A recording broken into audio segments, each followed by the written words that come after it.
जय श्री कृष्ण। दुर्योधन अधर्म के रास्ते पर चलने के कारण दुर्योधन के मन में घोर अंधकार, बहुत अज्ञानता छा गया था। उसे ये भी नहीं पता चल पा रहा था कि धर्म क्या होता है, अधर्म क्या होता है। धर्म पे चलने से जीवन में क्या बदलाव होता है, अधर्म के रास्ते पर चलने से जीवन में क्या घटना घटित होता है। दोनों बातों को दुर्योधन समझते तो थे, पर डिसाइड नहीं कर पाते थे।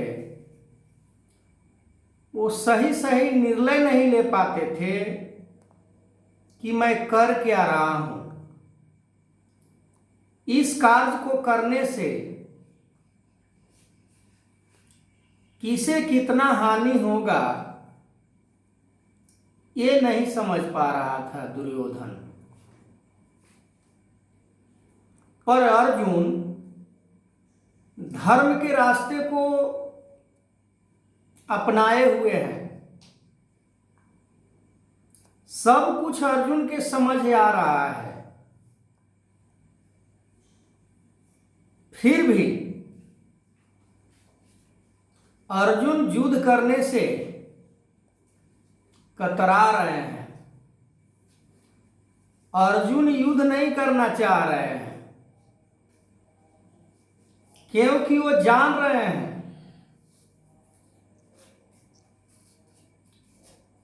कि पूर्वजों की बनाई हुई नियम, पूर्वजों को बनाया हुआ परंपरा, यदि हम सभी आपस में युद्ध करते हैं तो परंपराओं को गलत दृष्टि से, हीन भावना से लोग देखना शुरू कर देंगे। क्योंकि धर्म अधर्म का फासला हर कोई जानता है, पर समझता कोई कोई है। धर्म पे चलने वाले के जीवन में सांसारिक वैभव, सांसारिक पदार्थ का अभाव होता है। उस अभाव को अर्जुन नहीं अपने लाइफ में